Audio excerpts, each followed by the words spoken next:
ప్రార్థన చేద్దాం.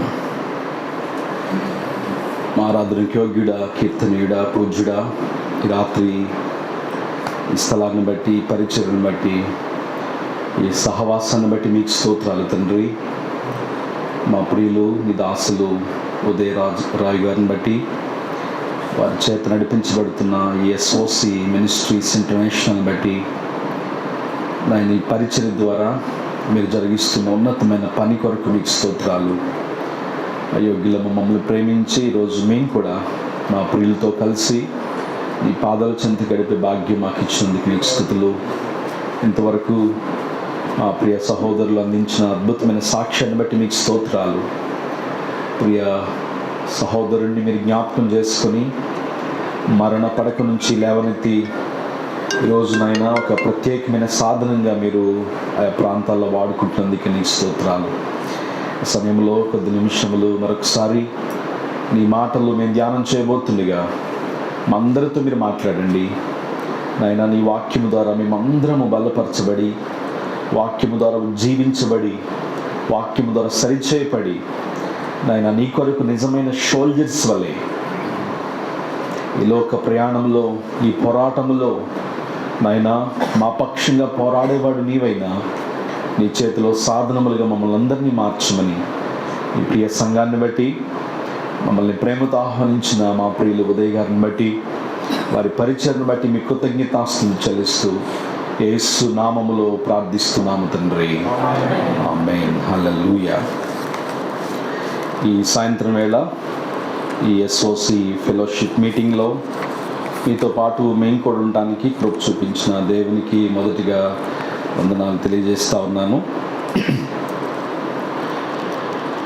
ప్రేమతో ఆహ్వానించిన ప్రియులు ఉదయ్ రాయ్ గారు, వారి పరిచర్యలను బట్టి తమ్ముడు పీటర్, అలాగే ఆశీష్, శామ్, యవన బృందం అంతటిని బట్టి దేవునికి స్తోత్రాలు. అండ్ మణికొండలోని డివైన్ చర్చ్ పక్షంగా మీ అందరికీ శుభాలు తెలియజేస్తూ ఉన్నాను. ఈరోజు నాతో పాటు బ్రదర్ కిరణ్ గారు అండ్ ఫ్యామిలీ, బ్రదర్ ప్రవీణ్ గారు అండ్ ఫ్యామిలీ, అలాగే యవనస్తులు ఉంటుంది, చాలా సంతోషం.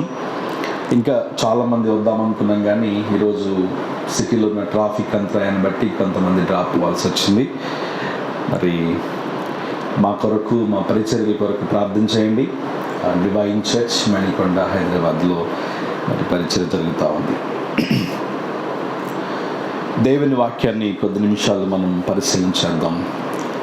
మొదటి సమూయేలు గ్రంథము 4వ అధ్యాయము 21వ వచనం. మొదటి సమూయేలు గ్రంథము 4వ అధ్యాయము 21వ వచనాన్ని చదువుదాం. దేవుని మందస్సము పట్టబడిన సంగతిని తన మామయు పెనివిటియు చనిపోయిన సంగతిని తెలుసుకుని ప్రభావము ఇశ్రాయేలులో నుండి పోయినని చెప్పి తన బిడ్డకు ఇకబోదు అను పేరు పెట్టెను. దేవుని మందస్సము పట్టబడిపోయినందున ప్రభావము ఇశ్రాయేలులో నుండి చెరపట్టబడిపోయినని ఆమె చెప్పెను. దేవునికి మహిమ కలుగును గాక.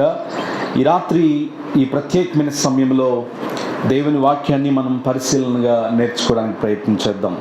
దేవుని సంఘముగా ఈ లోకములో we are called to influence the world. లోకాన్ని ప్రభావితం చేయడానికి మనం పిలువబడ్డాం.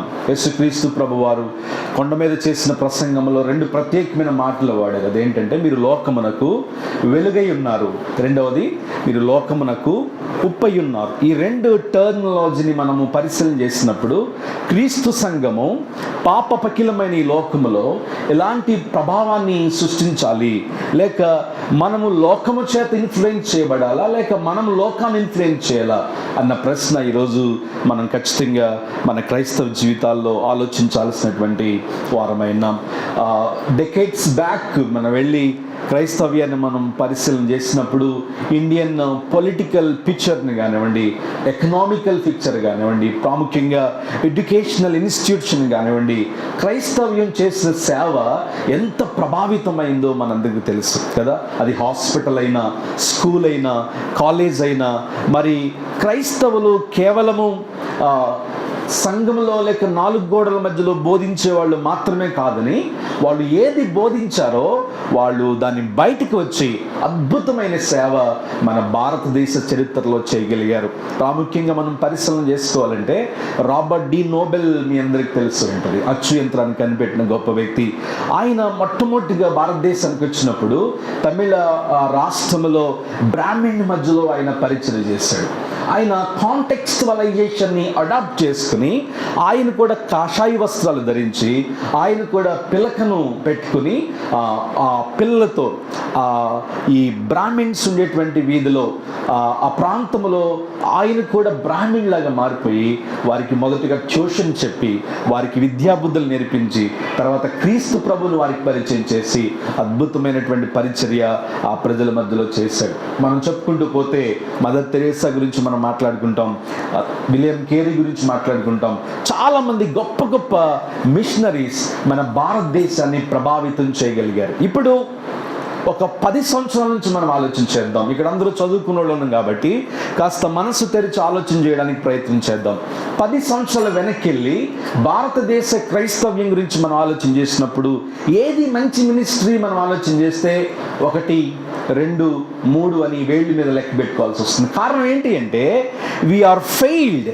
మనము లోకాన్ని లేక దేశాన్ని ప్రభావితం చేయడంలో ఎక్కడో ఒక చోట ఆగిపోయాం. ఒకప్పుడు మిషనరీస్ చేసిన సేవ, సాధు సుందర్ సింగ్ కానివ్వండి, లేకపోతే పెద్ద పెద్ద మెయిన్ లైన్ చర్చెస్ ఫౌండర్స్ ఎవరైతే ఉన్నారో వాళ్ళు చేసిన గొప్ప సేవ కానివ్వండి, ఇప్పుడు సొంత కింగ్డమ్స్ని మనము కట్టుకునే ప్రయత్నంలో సమాజంలో క్రైస్తవ సంఘ పాత్ర కొదువదిపోతుంది. అందుకని ఇతర ఫెయిత్స్కి, క్రిస్టియన్ ఫెయిత్కి తెలియనటువంటి దూరము జరిగిపోతుంది. am I right? ఒకప్పుడు ఏ సమాజాన్ని చూసినా, ఏ కమ్యూనిటీని చూసినా క్రైస్తవ్యాన్ని ప్రేమించేవాళ్ళు తప్ప క్రైస్తవ్యాన్ని ద్వేషించేవారు ఒకప్పుడు లేరు. కానీ ఈరోజు ఒక ప్రతికూలమైన పరిస్థితుల్లో మన సంఘం నడిపించబడుతుంది. భారతదేశంలో ప్రాముఖ్యంగా రాజకీయ పరిస్థితులు ఎలా ఉన్నా సంఘము సమాజాన్ని ఎంతగా ప్రభావితం చేయగలుగుతుంది. కేవలం 4 గోడల మధ్యలో వాక్యం చెప్పుకుని మనము ఉజ్జీవింప చేసుకుని మనం గొప్పవారము, ఆత్మీయులము, మా క్రిస్టియానిటీ ఎక్స్పీరియన్స్ ఇది అని మాట్లాడుకునే వారంగా మాత్రమే ఉంటున్నామా, లేక మనం ఏది బోధిస్తున్నామో దాన్ని క్రియల్లో అనేక మందికి చూపించే వారంగా ఉంటున్నామా అన్న విషయాన్ని జ్ఞాపకం చేసుకోవాలి. ఈ మాట గుర్తుపెట్టుకోండి, we are called to influence the world. లోకాన్ని ప్రభావితం చేయడానికి మనము పిలువబడ్డాము. ఇక్కడ చదువుకున్నటువంటి మాటల్లో మనం ఆలోచన చేసినప్పుడు 4వ అధ్యాయం నుంచి ఈ స్టోరీని కాస్త విపులంగా, కాస్త టూకీగా మీ ముందుంచాలని ఆశపడుతున్నాను. అప్పటికి చాలా సంవత్సరాలుగా ఇశ్రాయేలు ప్రజలు ఫిలిష్తీయుల చేతిలో ఓడిపోతున్నారు. చాలా సంవత్సరాలుగా వీరికి విజయం అనేది ఇశ్రాయేలు ప్రజలకు దూరం అయిపోయింది. అప్పుడున్నటువంటి పెద్దలందరూ కూడుకుని ఏమంటున్నారంటే, అయ్యో మన మధ్యలో నిబంధన మందసం లేనందువల్ల ఫిలిష్తీయుల చేతిలో మనం ఓడిపోతున్నాం. మన ఓటమికి కారణం ఏంటంటే నిబంధన మందసం దూరం అయిపోయింది. కాబట్టి 3వ వచనంలో 2వ వచనంలో చూస్తే యుద్ధ భూమిలో ఎక్కువ తక్కువ 4,000 మంది ఇశ్రాయేలీలు హతులైరి అన్నమాట. ఇక్కడ ఈ కౌంట్ గుర్తుపెట్టుకోండి. మొట్టమొదటి యుద్ధంలో, అంటే అక్కడ జరిగిన యుద్ధంలో మొదటి ఏటలోనే 4,000 మంది ఇశ్రాయేలు హతులైపోయారంట. అప్పుడు ఇశ్రాయేలు ప్రజలకు ఏం గుర్తొచ్చిందంటే నిబంధన మందసము గుర్తొచ్చింది. ప్రియులారా, ఈ స్టోరీ 4వ అధ్యాయం అంతట్లో రాయబడిన స్టోరీని కాస్త మనము ఆలోచన చేసినప్పుడు ఇశ్రాయేలీలకు ఓటమి రాగానే ఏం గుర్తొచ్చింది? నిబంధన మందసము గుర్తొచ్చింది.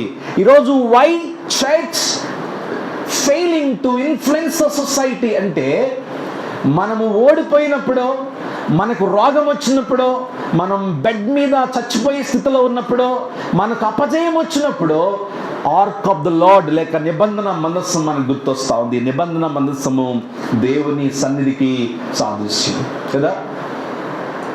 ఎందుకు వచ్చారు అంటే మాకు రోగం ఉందని దేవుని దగ్గరికి వచ్చారు. ఎందుకు వచ్చారంటే మా జీవితాలు ఏదో ఆశించి వచ్చారు తప్ప నిజంగా దేవుని పట్ల ప్రేమ, దేవుని పట్ల భారము, దేవుని ప్రేమించే విధానంలో సంఘము వెలువడింది. కాబట్టి ఈరోజు కొన్ని విషయాలు ఆలోచించేద్దాం. వాళ్ళు చాలా కష్టపడి హోప్ని, ఫినెహాస్ ఇద్దరు ఉన్నారు. ఏలి ఏమో బహు స్థూలకాయుడైపోయాడు, చనిపోవడానికి సిద్ధంగా ఉన్నాడు. హోప్ని, ఫినెహాస్ వీళ్ళతో పాటు కలిసి మరలా ఇశ్రాయేలుతో నిబంధన మన్నతు తీసుకొచ్చుకున్నారంట. అక్కడ షిలోహులో పెట్టారు. అక్కడ మరలా ఇశ్రాయేలుతో యుద్ధానికి వెళ్ళారు. వీళ్ళ మూఢనమ్మకం ఏంటంటే లోపల అంతరంగమందు మార్పు రాలేదు, కానీ నిబంధన మందసాన్ని తెచ్చుకుని మన మధ్యలో పెట్టుకున్నాం కనుక ఖచ్చితంగా మనకి జయం వస్తుంది అనుకున్నాను. కానీ మరలా వెళ్ళారంట. చూడండి 7వ వచనంలో, జడిసి దేవుని దండులోనికి, అయ్యో మనకు శ్రమ, ఇంతకు మునుపు వారిలాగూ సంభవించలేదు. అయ్యయ్యో మహాశూరుడగు ఈ దేవుని చేతుల నుండి మనల్ని ఎవరు విడిపింపగలరు అని ఫిలిష్తీయులు అనుకుంటున్నారంట.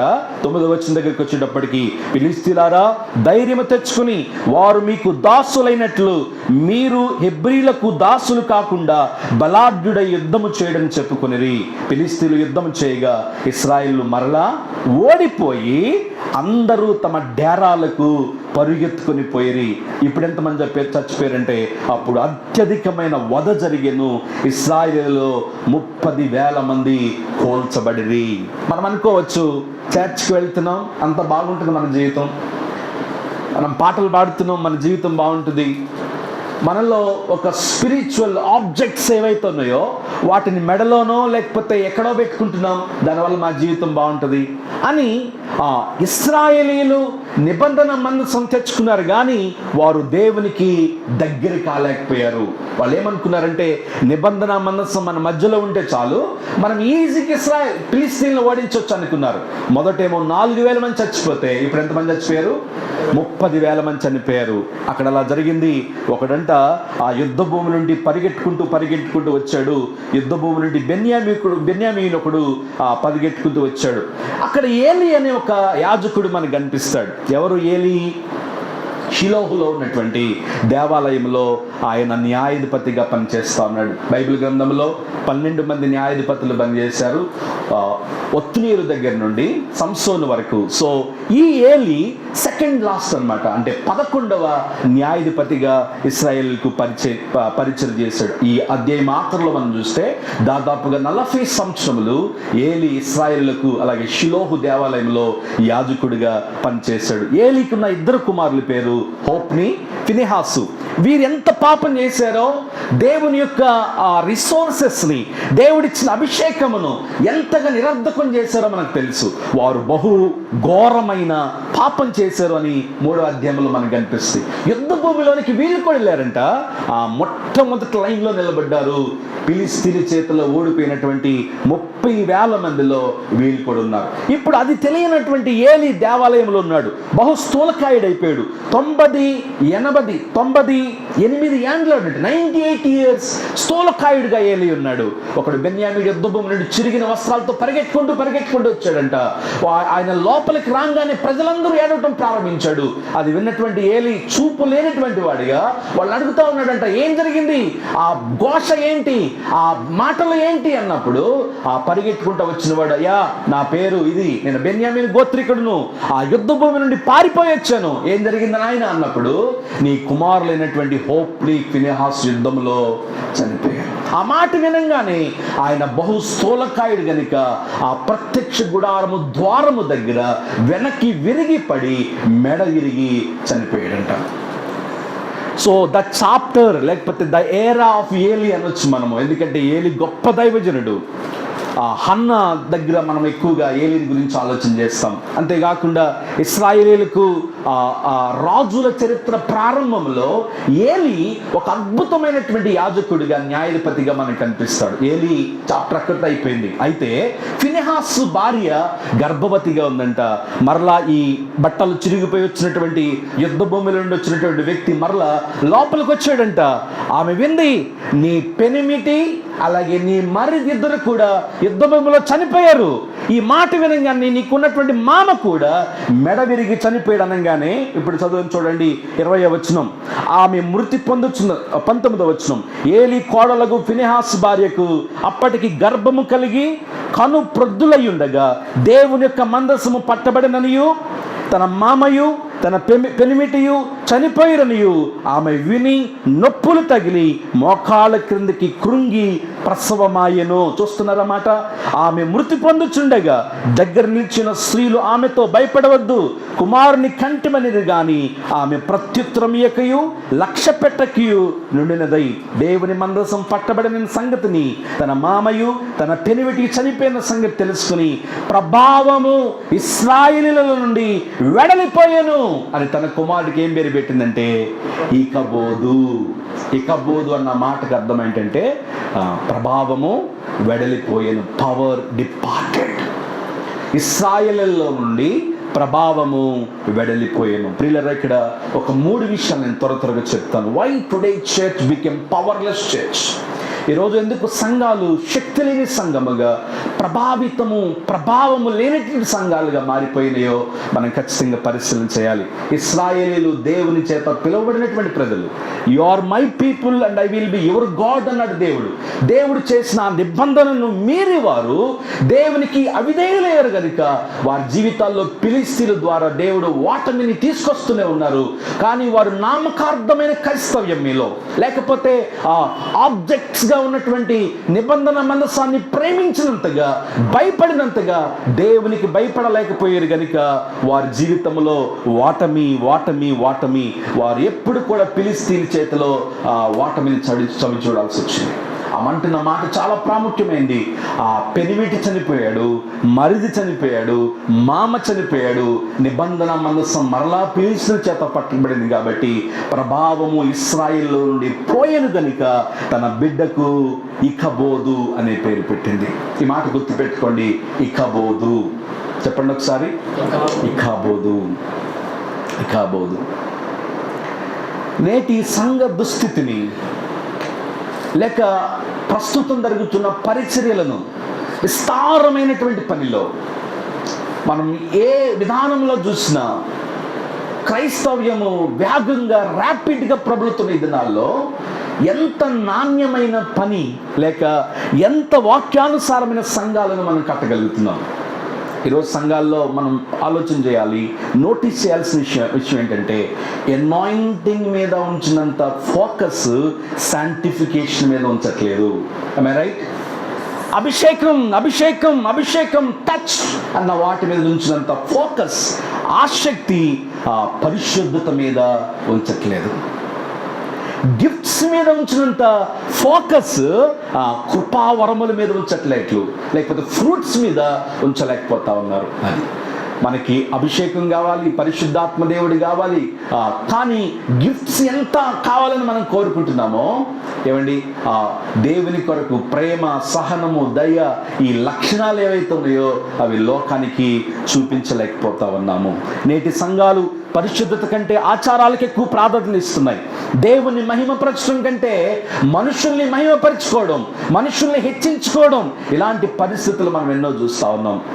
అన్ఫార్చునేట్ టు సే ఏంటంటే, ఒకవేళ మీరు యూట్యూబ్లోకి పోయి టాప్ 10-20 ఈవిల్ చర్చెస్ అని కొడితే మీరు వింటున్న మహా గొప్ప ప్రసంగికులందరూ అందులోనే కనిపిస్తారు. ఎప్పుడైనా ట్రై చేయండి, ఇంటికి వెళ్ళిన తర్వాత టాప్ 10-20 ఈవిల్ చర్చెస్ అని కొట్టండి. వాళ్ళ చర్చ్లో డబ్బులు పరిచి దాని మీద పొడుగుబెట్టే ప్రసంగికులు ఉన్నారు. ఆ చర్చ్ ఆవరణములో మొలిచే గడ్డి తింటే ఆశీర్వాదం అని ప్రసంగించే సేవకులు ఉన్నారు. ఏమండి, ఒకసారి ట్రై చేయండి. ఎందుకు చెప్తున్నానంటే, మన పితరులు, మన తల్లిదండ్రులు చేసే కాలంలో జరిగిన పరిచర్య ఇప్పుడు జరుగుతుందా అంటే విస్తారంగా జరుగుతుంది. అబ్బా, ఎన్ని సంఘాలు, ఎన్ని యూట్యూబ్ ఛానల్లో, ఎంతమంది ప్రసంగికులు. నేను అదే చెప్తా ఉంటాను మా మీటింగ్స్లో, మంచి ప్రసంగికులు ఎవరు అని ఆలోచన చేస్తే ఆయన, ఈయన ఏళ్ళ మీద లెక్క పెట్టుకోవచ్చు అన్నమాట కదా. ప్రియులారా, అన్ఫార్చునేట్, దురాదృష్టకరమైన సంగతి ఏంటంటే డిమోషన్ ఆఫ్ గాడ్ అన్నమాట పదే మేము మాట్లాడుకుంటూ ఉంటాం.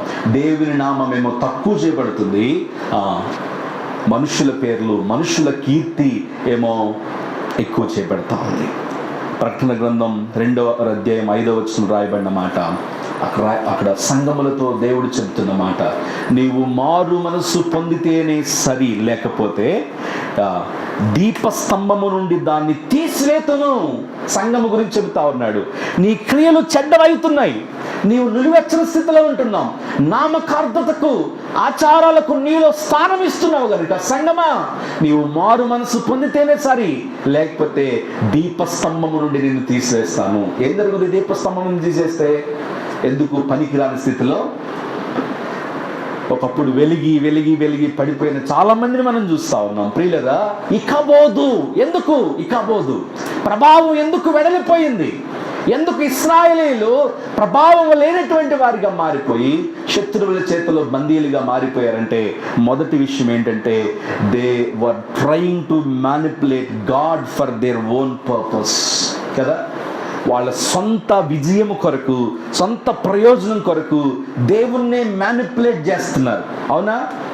దేవుణ్ణి పట్టించుకోలేదు, దేవుణ్ణి విస్మరించారు. మీరు ఆ ముందుకు కూడా పోయి చూస్తే ఫిలిష్తీయుల చేతిలో ఓడిపోతున్నారు. ఎవరో ఉంటారు కదా కాస్త ప్రార్థనా పరులు. అసలు విషయం ఏంటంటే, మందసము మన దగ్గర లేదు, దాన్ని తెచ్చిపెట్టుకుందాం, మనకి విజయం వచ్చేస్తుంది అనుకున్నారు. దేవుణ్ణి వారి అవసరాలకు తగ్గట్టుగా మార్చేయాలనుకున్నారు. ఉన్నారా ఈరోజు అలాంటి క్రైస్తవులు? ఉన్నారా? ఎక్కడ చూసినా మా సంఘంలో వేల మంది వస్తున్నారు. ఎంతమంది నిజమైన పరిశుద్ధత కలిగిన సంఘాలుగా కట్టబడుతున్నారు?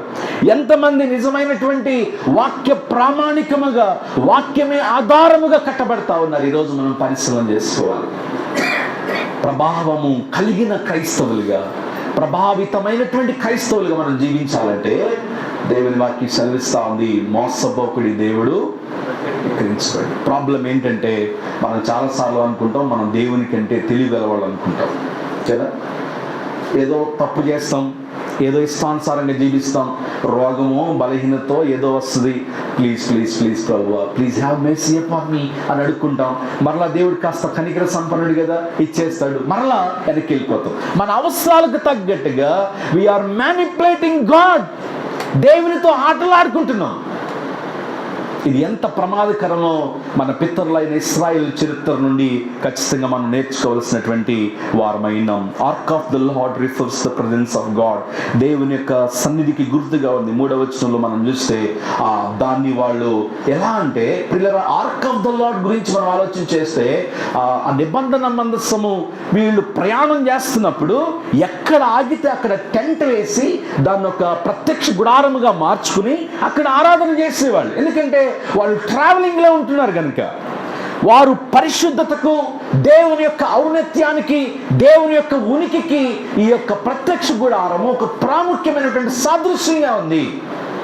కానీ వీళ్ళ దురాదృష్టం ఏంటి అంటే, దేవుణ్ణి అయితే మర్చిపోయారు కానీ ఆర్క్ ఆఫ్ ద లార్డ్ని మాత్రం వాళ్ళు మర్చిపోయారు. అర్థమైందండి? దేవుని కంటే కూడా ఆబ్జెక్ట్స్ని ఎక్కువగా ప్రేమించేవారుగా ఉన్నారు కనుక వాళ్ళల్లో నిజమైనటువంటి క్రైస్తవులు, లేకపోతే నిజమైనటువంటి ప్రభావము లేనటువంటి వారుగా మారిపోయారు. 2వ మాటలోనికి వస్తా ఉన్నాను. Religion objects rather than God. అంటే మెల్లో సిలువ కట్టుకుంటే మేలు జరుగుద్ది, దిండి కింద పిల్లో కింద బైబిల్ పెట్టుకుంటే మంచి కళలు వస్తాయి, వెళ్ళేటప్పుడు సిలువేసుకుంటే అంత మంచి జరుగుద్ది, నూనె సీసాలో నూనెతో అయ్యగారితో ప్రార్థన చేయించుకుని జల్లుకుంటే ఇంట్లో దెయ్యాలు రావు. రిలీజియస్ ఆబ్జెక్ట్స్ మనం పరిశీలన చేయాల్సినటువంటి మాట ఏంటంటే, మందసము ఒక మూఢనమ్మకముగా మారిపోయింది. Am I right? That is the real problem of Israel యొక్క ప్రధానమైనటువంటి సమస్య ఏంటంటే, మందసము it cannot be substitute to God కదా. దేవునికి బదులుగా మందసం కాదు, ఆ మందసము దేవుని సన్నిధికి గుర్తై ఉంది. వీళ్ళు దేవుణ్ణి మర్చిపోయారు, మందసాన్ని ప్రేమించేవారుగా ఉన్నారు. మందసం అనేది వారి జీవితాలకు ఒక మూఢనమ్మకంగా మారిపోయింది. ఏసన్న గారు తెలుసు కదా మీకు, ఆయన చెప్తాడు ఒక ఇలిస్ట్రేషన్. ఒక ముస్లాంకి ఒక సీసాలో నూనెకి ప్రార్థన చేసి ఇచ్చాడంటండి ఆయన. ఇస్తే ఆమె ఏం చేస్తుందంటే బయటికి వెళ్ళేటప్పుడు ఒక డ్రాప్ తీసుకుని ఆ పిల్లలందరికీ క్రాస్ చేసి పంపిస్తుందంట. ఎన్ని రోజులు ఉంటుంది నూనె? ఒక 2-3 వారాలకు అయిపోయింది. అయితే ఈమె వాళ్ళ ఇంట్లో డోర్ దగ్గర దాన్ని తగిలించుకుందంట. వెళ్ళేటప్పుడు వచ్చేటప్పుడు దాన్ని దండం పెట్టుకుంటుందంట. నూనె అయిపోయినా కానీ. ఇప్పుడు ఈ ముసలావిడ దేవుణ్ణైతే మర్చిపోయింది కానీ ఆ సీసాని మాత్రం మర్చిపోలేదు. ఉన్నారా అలాంటి క్రైస్తవులు? ఉన్నారా? బైబిల్ని ఎంతగా ప్రేమిస్తారో లోపల ఉన్న వాక్యాన్ని ప్రేమించరు. కొంతమంది ఫస్ట్ సండే ఖచ్చితంగా వస్తారు, ఎందుకంటే కమ్యూనియన్ కోసం. కమ్యూనియన్ తీసుకోకపోతే మంతలో ఏదైనా రోగం వస్తుందేమో, లేకపోతే ఏదైనా కీడు జరుగుతుందేమో. మనం గుర్తుపెట్టుకోవాలి, మందసము మూఢనమ్మకంగా మారింది కనుకనే దేవుడు వారికి పాఠం నేర్పించాలనుకున్నాడు. వారు అనుకున్నారు ఆ మందసం మన మధ్యలో ఉంది కాబట్టి ఫిలిష్తీయులు మన ఎదుట నిలవలేరు అనుకున్నారు. వాళ్ళు కూడా అనుకున్నారు, ఇదిగో బలసూరుడైనటువంటి దేవుడు, ఆ ఐగుప్తులను తెగుళ్లతో చంపినటువంటి దేవుడిన, ధైర్యం తెచ్చుకొని ఫిలిష్తీయులారా అన్నారు. వాళ్ళు కూడా భయపడ్డారు. కానీ ఆఖరికి జరిగింది ఏంటంటే 4,000 మంది హతులయ్యారంట. ఇశ్రాయేలు ప్రజలు అక్కడ నిలవలేక వారి గుడారాలకు పారిపోయారు. హల్లెలూయా. ప్రియులారా, మన క్రైస్తవ ఆధ్యాత్మిక జీవితంలో దేవుని కంటే ఎక్కువగా దేన్ని ప్రేమించినా అది మూఢనమ్మకమే అన్న విషయాన్ని ఈ రాత్రి నేను జ్ఞాపకం చేస్తాను. కొంతమంది జీవితాల్లో ప్రసంగికులు, కొంతమంది ఫేవరెట్స్ దేవుణ్ణి అంత ప్రేమించట్లేదు, ప్రసంగాలు చెప్పే వాళ్ళని ప్రేమిస్తున్నారు. లేకపోతే రకరకాల విధానాల్లో దేవునికి వాక్య విరుద్ధమైనటువంటి విషయాలు చేస్తూ దేవునికి ఇవ్వాల్సిన స్థానాన్ని వ్యక్తిగత జీవితాల్లో ఇవ్వలేకపోతా ఉన్నారు. మత్తయి సువార్త 15వ అధ్యాయం 9వ వచనంలో ఒక మాటను చూడండి. ఆ మాట చూద్దాం. మత్తయి సువార్త 15వ అధ్యాయము 9వ వచనంలో 6వ వచనం చదవండి బ్రదర్. మీరు మీ పారంపర్యాచారము నిమిత్తమై దేవుని వాక్యము. ఏ ఆచారం అంటే అది? పారంపర్యాచారము. వాక్యం చదువుతారు అమ్మా, అందరూ మనమే కాబట్టి టూకీగా మాట్లాడుకుందామే. వాక్యం చదువుతారు, పాస్టర్ గారు వచ్చి ప్రార్థన చేస్తారు, వెళ్ళిపోయిన తర్వాత వాస్తులు చూస్తున్నారు. దీని ఏమంటారు? పారంపర్యాచారము. వాక్యము కావాలి, వాస్తులు కావాలి, పాస్టరు కావాలి, పండితులు కావాలి, పురోహితులు కావాలి. ప్రియులారా, ఇశ్రాయేలీయులు మన పితరుల ద్వారా నేర్చుకున్న ఈ పాఠాన్ని మన జీవితాల్లో మనం ఖచ్చితంగా అన్వయించుకోవాలి. అలాంటి భక్తి అలవాట్లు, ఆచారాలు మనలో ఉంటే తప్పకుండా మార్చుకోవాలి. అందుకని ప్రభు అంటున్నాడు 15:7, వేషధారులారా, ఈ ప్రజలు తమ పెదవులతో నన్ను గణపరచుదురు గాని వారి హృదయము నాకు దూరముగా. కింద మాట చదవండి. మనుషులు కల్పించిన పద్ధతులు దైవోపదేశములని బోధిస్తున్నారంట. ఎంత దారుణమైన మాట అండి. మనుషులు పెట్టిన పద్ధతులను, ఇదే దేవుని మాట, దైవోపదేశం ఇదే అని చెప్పి వారు నన్ను వ్యర్థముగా ఆరాధిస్తున్నారు. This is what happening in today's church. ఈరోజు సంఘాల్లో జరుగుతున్నటువంటి బోధ ఇదే, పద్ధతులు ఇవే. అందుకనే మంది పెరుగుతుంది కానీ నాణ్యత పెరగట్లేదు. విస్తరిస్తున్నాం కానీ దేవుని కొరకు ప్రకాశవంతమైన లేకపోతే ప్రభావితమైనటువంటి సేవను మనం ఈ రోజుల్లో చేయలేకపోతా ఉన్నాం. హల్లెలూయా. విజయవాడ ఫ్లడ్స్ వచ్చినాయి, చాలా సంఘాలు స్పందించారు, మెగా చర్చెస్ కూడా స్పందించారు. ఎంత దారుణమైన విషయం అంటే వాళ్ళు ఇచ్చిందేమో 20%, చూపించుకుందేమో 100%. am I right? అన్ఫార్చునేట్లీ ఏది జరిగినా ఈరోజు సోషల్ మీడియా లేనిదే సువార్త ప్రకటన లేదు అన్నట్లుగా. కొంతమంది సోషల్ మీడియా ఆపేస్తే నేను అనుకుంటాను సేవను కూడా వదిలేసి వెళ్ళిపోతారు వాళ్ళు. ఎందుకంటే వాళ్ళ కమిట్మెంట్ అంతా కూడా సోషల్ మీడియా మీదనే ఆధారపడింది. వాళ్ళు పొద్దున్న లేచిన దగ్గర నుంచి పడుకునేంత వరకు పాస్టర్ గారు ఏం కట్టుకుంటున్నారు, పాస్టర్ గారు ఏం చేస్తున్నారు, ఏ ప్రార్థన చేస్తున్నారు, ఏ ఊరు వెళ్తున్నారు, ఏ కార్లు వెళ్తున్నారు, ఎక్కడ ఆగారు, ఎక్కడ టిఫిన్ చేశారు, అన్నీ కూడా యూట్యూబ్లో మనకు అవైలబిలిటీ ఉంటుంది. ఆ మాట మీరు చూడండి. ఇందాక మనం చదువుకున్న 15:9 మనుషులు పెట్టిన పద్ధతులనంట దైవోపదేశం అని వాళ్ళు బోధిస్తున్నారంట. మీరు కనిపిస్తున్నారు ఇలాంటి బోధకులు ఈ రోజుల్లో? కనిపిస్తున్నారా? Be careful. ఈరోజు మార్నింగ్ మా చర్చిలో మేము మాట్లాడుకున్నాం. పేతురు రాశాడు 2వ పేతురు పత్రిక 2వ అధ్యాయం, అంత్య దినములలో అబద్ధ బోధకులు మీలో ఉండిరి. మీలో ఉన్నారు. వాళ్ళు ఆల్రెడీ మొదలయ్యారు. కాబట్టి సంగమా మెలకువగుండము. Be alert what you here.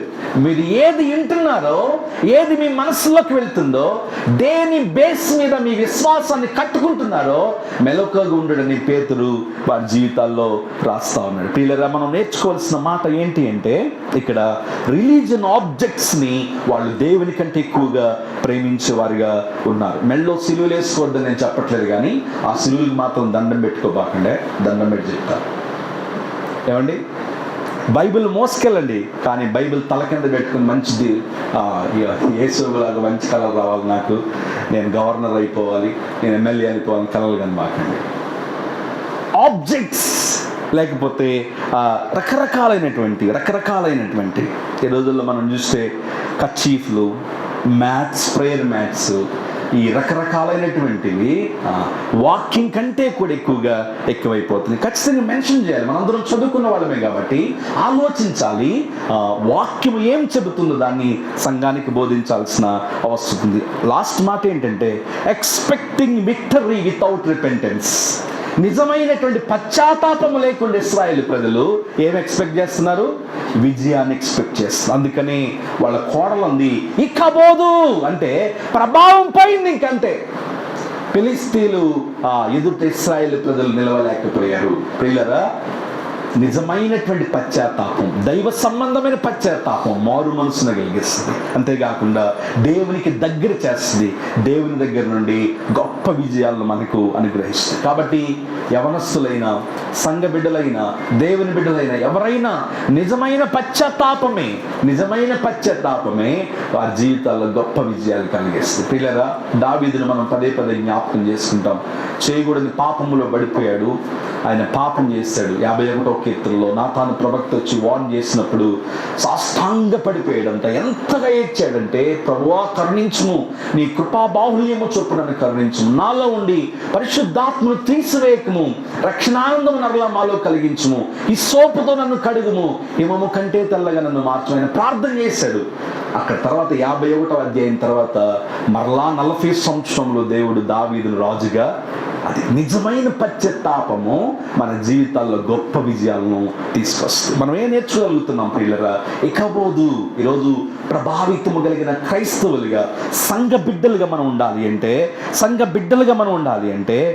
ఓటమి రాగానే దేవుడు గుర్తుకు రావటం కాదు, అవసరాలను బట్టి దేవుణ్ణి వాడుకోవటం కాదు. ఫిలిప్పీయులకు రాసిన పత్రిక 4:11 పౌలు అంటాడు, నేనే స్థితిలో ఉన్నాను, దీన స్థితి అయినా సంపన్న స్థితి అయినా, ఆకలి కలిగి ఉన్నా సమృద్ధి కలిగి ఉన్నా, నేనే స్థితిలో ఉన్నాను, సంతృప్తి కలిగి నేర్చుకుని ఉన్నాను. దేవుని వైపు చూడటమే నాకు అలవాటు, ఆయన మీద ఆధారపడటమే నాకు అలవాటు. దేవుని మీద నడుస్తున్నాను కాబట్టి, దేవుని కొరకు జీవిస్తున్నాను కాబట్టి, అన్ని పరిస్థితుల్లో దేవుని నేను జ్ఞాపకం చేసుకుంటూ ఉన్నాను. ప్రియులారా, అవసరాలకు తగ్గట్టుగా ప్రభుని వాడుకోవద్దు, దేవునితో ఆటలు ఆడుకోవద్దు. అది మన జీవితాలకు క్షేమం కాదు. కాబట్టి మనం ఇక్కడ ఆలోచించేద్దాం. ప్రార్థన, దేవుని వాక్యం, దేవునితో సత్సంబంధం, ఇంటిమేట్ రిలేషన్షిప్ విత్ గాడ్, దేవునితో సన్నిహితమైన సంబంధం ఏదైతే మన జీవితాల్లో కోల్పోయామో తిరిగి దాన్ని మనకు అనుగ్రహిస్తుంది. అంతే తప్ప ఏదో తీసుకొచ్చుకుని ఏదో పెట్టుకుంటేనో. చాలా రకాల పోకడలు ఎక్కువైపోయినాయి సంఘాల్లో. చాలా రకాలైనటువంటి ప్రియులరా, మనం ఆలోచన చేస్తే రకరకాల బోధలు ఎక్కువైపోయినాయి. 7 వారాల ప్రార్థనలు, లేకపోతే అంత చేస్తే ఇంత చేస్తే అంత. ఏమంటే యూట్యూబ్లో చూస్తున్నారు కదా మీరు కూడా. ఘోరమైన పరిస్థితులు. నిజమైన రిపెంటెన్స్ మీ మనలో ఉంటే, నిజమైన పశ్చాత్తాపం మనలో కలిగితే దేవుడు కోల్పోయిన ప్రభావాన్ని తిరిగి మనకిస్తాడు. తన సేవ కొరకు ఈ లోకములో ప్రకాశించే జ్యోతులుగా మనల్ని మారుస్తాడు. కాబట్టి ఈరోజు సంఘము, క్రైస్తవ సంఘం, సెంటర్ ఆఫ్ ద సొసైటీ, సమాజంలో మధ్యలో దేవుడు ఎందుకు పెట్టాడంటే, ప్రియులారా, సమాజాన్ని మనం ప్రభావితం చేయగలగాలి. సంఘము సమాజానికి ఒక ఉదాహరణగా, ఒక ఎగ్జాంపుల్గా ఉండాలి. ఒక ఎగ్జాంపుల్గా ఉండాలి. ఉప్పు తన సారమును కోల్పోతే అది బయట త్రొక్కువేయబడ్డానికి తప్ప ఎందుకు కూడా పనికిరాదు. లైట్ తన లైట్నెస్ నివ్వకపోతే అది బయట పడవేయడం తప్ప ఎందుకు కూడా పనికిరాదు. క్రైస్తవులమని చెప్పుకుంటూ భక్తిలోని శక్తిని ఆస్వాదించలేకుండా, ఆధారపడలేకుండా జీవిస్తే మనము నామకార్థమైన క్రైస్తవులమే. కాబట్టి ఈ సంఘము, మన సంఘము, క్రైస్తవ సంఘము ప్రభావితమైనటువంటి సంఘంగా, లోకాన్ని ప్రభావం మార్చేటువంటి సంఘంగా, లోకానికి దేవుని చూపించే సంఘంగా ఉండాలని ప్రభు పక్షంగా నేను కోరుకుంటా ఉన్నాను. ఇశ్రాయేలు వలె 3 పాఠాలు మనం నేర్చుకుంటున్నాం.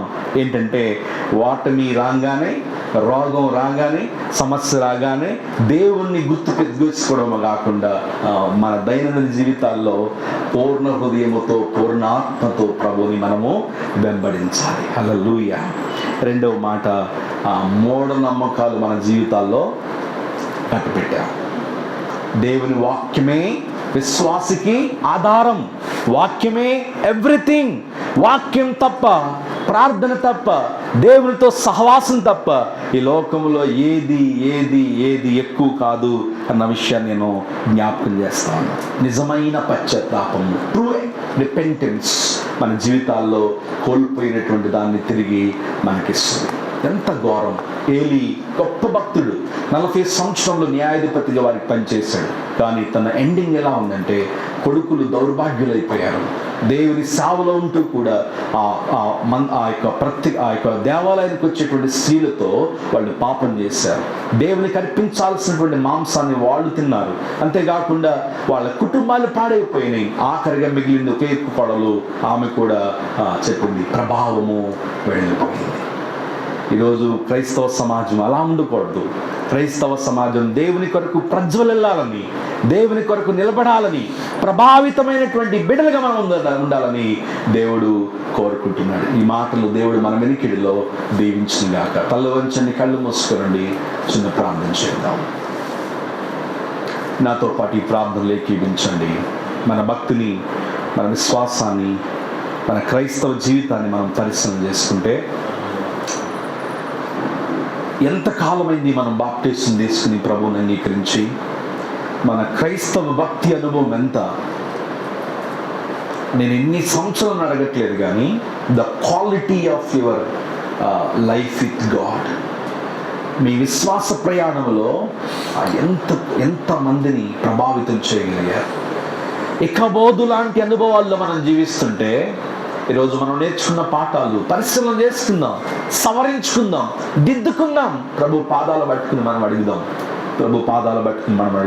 ఆ తర్వాత 1 సమూయేలు గ్రంథం 7వ అధ్యాయం దగ్గరికి వచ్చేటప్పటికి సమూయేలు వస్తాడు. అక్కడ వాళ్ళు మిజ్పా అనే ప్రాంతంలో నీళ్లు చేది పోసినట్లుగా వారి హృదయాలు చేది పోసి వారు దేవుని పాదాలు పెట్టుకుని బ్రతికినప్పుడు, ఆఫ్టర్ సో మెనీ ఇయర్స్ ఫిలిస్తీన్లపై ఇశ్రాయేలు గొప్ప విజయాన్ని పొందుతున్నారు.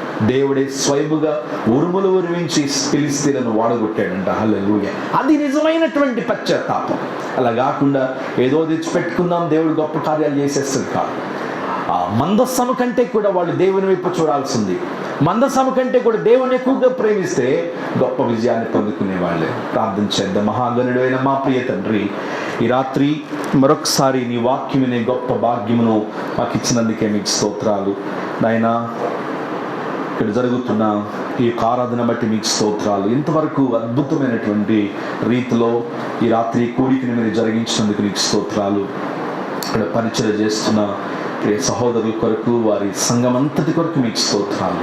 ఈ సంఘాన్ని మీరు ఆస్వాదించండి. ప్రభావితమైనటువంటి సంఘముగా, రానున్న దినాల్లో నీ కొరకు ప్రకాశించే సంఘముగా తండ్రి, అనేక మందికి మాదిరికరమైన సంఘముగా ఈ సంఘాన్ని మీరు ఉంచమని వేడుకుంటున్నాం ప్రభువా. నీకు స్తోత్రాలు. కూడి ఉన్న మా ప్రియులందరి కొరకే నీకు స్తోత్రాలు. ఈ మాటలు మా ఆత్మీయ క్షేమాభివృద్ధి కొరకు మీరు ఫలింపు చేయమని, ఎదుగునైనా దీనిలోనైనా మమ్మల్ని కూడా జ్ఞాపకం చేసుకుని ఈ పరిచర్యను చూసి ఈ పరిచర్యలో పాల్గొనే భాగ్యం ఇచ్చినందుకే మీకు స్తోత్రాలు తెలియజేస్తూ యేసు నామములో ప్రార్థిస్తున్నాం తండ్రి. ఆమేన్.